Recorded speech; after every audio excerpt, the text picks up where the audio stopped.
La séance est reprise. Nous examinons les amendements portant article additionnel après l'article 27 et je passe pour l'amendement 524 la parole à Madame Panonacle. Donc cet amendement n'est pas là pour remettre en cause le report d'un an de la REP qui a été voté dans le cadre du projet de loi de finances 2018. Je lisais ce matin encore dans la presse que suite à la catastrophe aux Antilles, 70% de la filière nautique est sinistrée. C'est la dislocation de tout un pan de l'économie insulaire qui représente 70 entreprises nautiques, 400 emplois pour une perte d'exploitation de 45 millions. Aujourd'hui, 1200 bateaux encombrent les ports et c'est un obstacle particulier au redémarrage de l'activité touristique, dont ces îles, évidemment, sont totalement dépendantes. Donc la loi prévoit qu'une quote-part du produit brut du droit annuel de francisation et de navigation, DAFN, plafonné à 5%, est affectée à la REP navire de plaisance.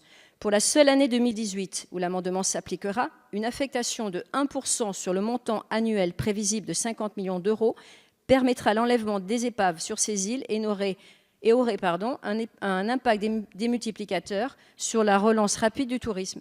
La filière d'économie circulaire s'en trouverait également fortement bénéficiaire.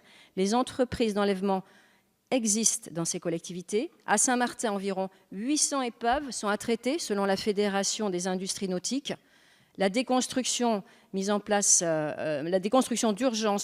est mise en place et cette fédération veut saisir l'occasion pour installer une filière pérenne de déconstruction. Donc cette mesure n'a aucunement objet d'impacter négativement le budget du Conservatoire du littoral, dont il convient bien sûr de conserver et de confirmer les moyens.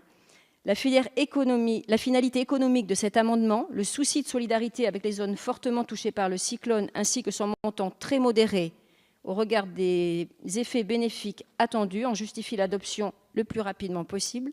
C'est un signal fort que nous pourrions donner à nos compatriotes des Antilles. Je vous remercie. Merci Madame Panonacle. Monsieur le rapporteur général, quel est l'avis de la commission ? Oui, merci Monsieur le Président. Bon, c'est un amendement qui a un coût limité à 380 000 euros environ. C'est un amendement qui se comprend parfaitement compte tenu du contexte. Très honnêtement, il a un problème d'écriture. Donc, je vais donner un avis de sagesse en souhaitant que cet amendement, s'il était adopté, soit réécrit pour la deuxième lecture. Merci Monsieur le rapporteur. Monsieur le ministre.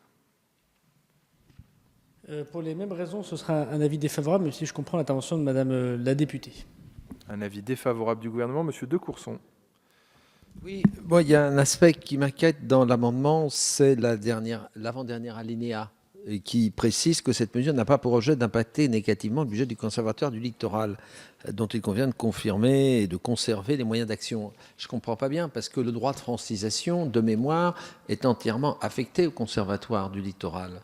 Et donc, je n'ai pas compris cet alinéa. Oui, 500 000 euros de moins, oui. Mais il n'y a pas des fonds, Monsieur le ministre, pour aider les ports à dégager? Il n'y a pas un fonds sur les fonds suite qui permettent de faire face? Merci Monsieur Decourson. Monsieur le ministre, nous allons donc procéder... Vous souhaitez intervenir, non? Nous allons donc procéder au scrutin sur cet amendement 524 qui a reçu un avis défavorable du gouvernement et sur lequel la commission s'en remet à la sagesse de l'Assemblée. Qui est pour? Qui est contre?